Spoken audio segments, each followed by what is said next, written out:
వీడియోలోకి వెళ్ళే ముందు మొదటిసారి కనుక అయితే మా ఛానల్ చూస్తున్నట్లయితే please like, share, subscribe channel.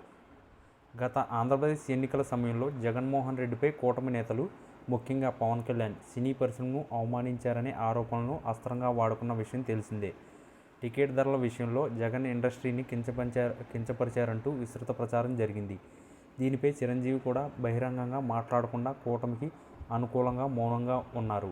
అయితే సీనియర్ నటుడు ఆర్ నారాయణమూర్తి చేసిన తాజా వ్యాఖ్యలు ఈ ప్రచారం వెనుక ఉన్న అసలు నిజాలను బయటపెట్టాయి.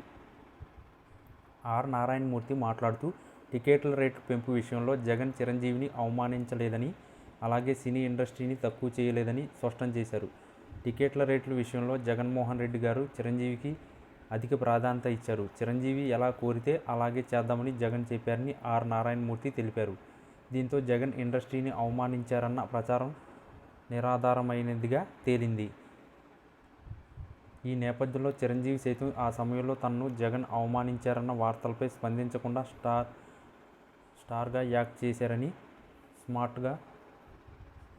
యాక్ట్ చేశారని వైసీపీ నేతలు విమర్శిస్తున్నారు.